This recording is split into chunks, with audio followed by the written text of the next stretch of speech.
There was a time when Stacey Dash was everyone's favorite it girl, the stylish, sharp-tongued best friend from Clueless who practically defined 90s cool. But flash forward a couple of decades, and somehow she became one of the most despised women in America.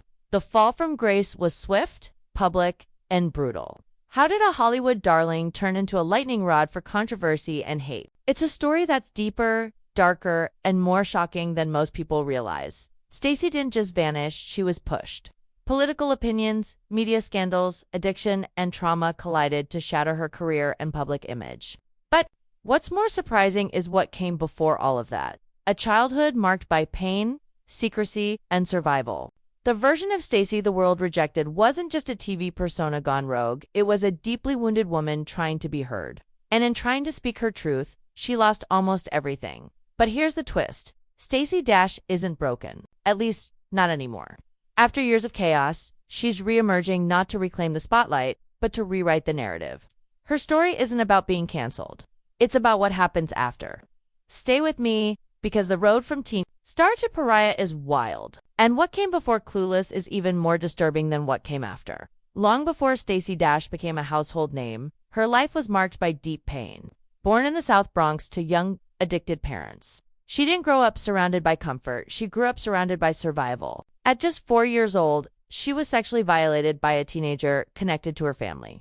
By the time she turned 8, she had already tried hard substances. Her 16th birthday gift was a line of coke from her own mother. The trauma didn't end there. Raised in a fractured home, she was passed between relatives, silenced when she tried to speak out, and made to feel responsible for her own abuse. She later admitted she didn't even speak English as a child. Her mother couldn't understand her, with no sense of protection or identity. Stacey internalized shame, believing that the darkness around her was somehow her fault.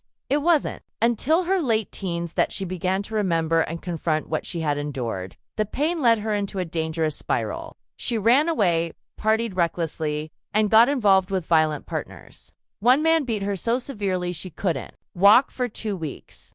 By her early 20s, Stacey had already seen more than most do in a lifetime, and none of it was easy. What the public would later see as erratic or extreme behavior was often a mask for trauma. Stacey Dash wasn't just an actress with strong opinions, she was a survivor of things most people can't even imagine. Stacey Dash became a breakout star in the 90s with her role in Clueless, portraying the stylish and sharp Dion Davenport. Audiences fell in love with her, confident, beautiful, and cool.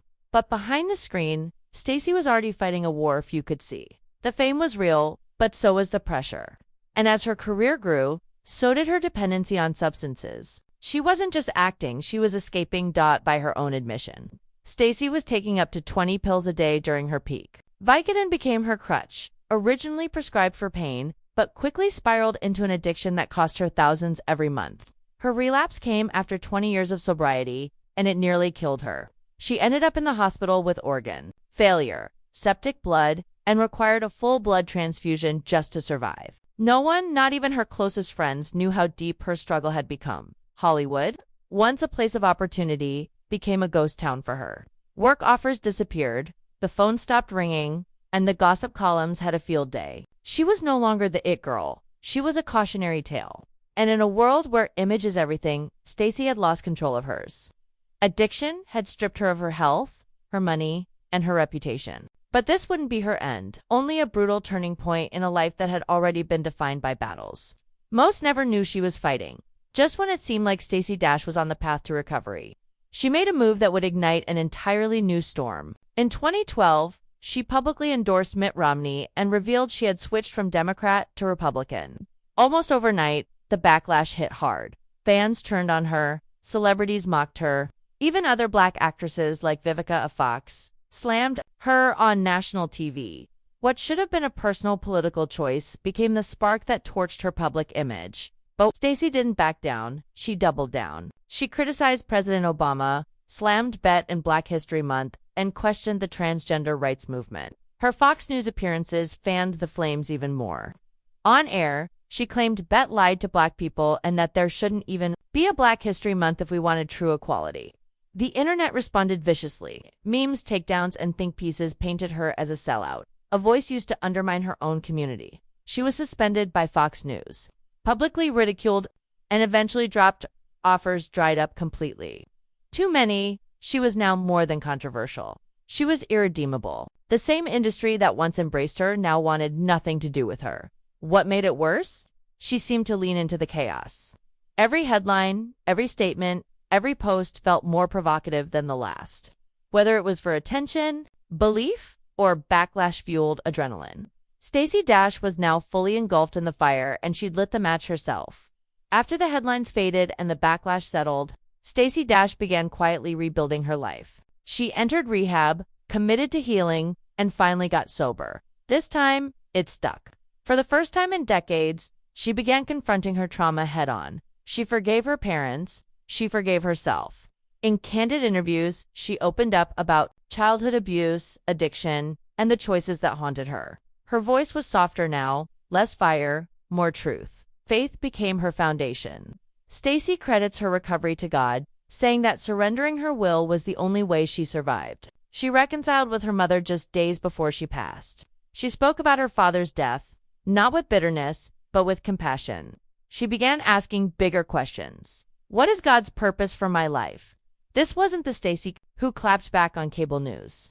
This was a woman trying to find peace after decades of internal war. But redemption doesn't always come with applause. Even as she worked to turn her life around, the public wasn't ready to forgive. Many still saw her as the figure who betrayed her community, not the survivor seeking grace. Despite being 5 years sober, emotionally transparent, and spiritually grounded, she remains on the outskirts of mainstream media. Her transformation is real, but in the eyes of many, the damage is already done. And that begs the question, can healing ever undo a legacy of controversy? Stacey Dash's story isn't easy to define. She's been a star, an outcast, a survivor, and a lightning rod. Some remember her as the sharp-tongued queen of Clueless. Others remember the headlines, the outrage, the statements, the suspension. But beyond the noise is a woman who lived through pain, spiraled in addiction, and crawled her way back. Whether you agree with her or not, her journey is one of raw, uncomfortable humanity. The public rarely allows celebrities the room to evolve. Opinions harden, reputations stick. For Stacey, her attempt to reclaim herself has been met with indifference or disdain. Yet behind the scenes, she has changed. She no longer thrives on outrage or shock value. Instead, she speaks with clarity about trauma, forgiveness, and sobriety. She doesn't beg for a comeback. She simply asks to be seen for who she is now, not who she once was. So, here's the question. Can someone like Stacey Dash ever reclaim her legacy? Or does controversy have a longer shelf life than redemption? Maybe the truth lies somewhere in between. Because while the world may not be ready to forget, it doesn't mean she hasn't found her own form of freedom. And if redemption is real, then maybe, just maybe, we should be willing to see what comes next.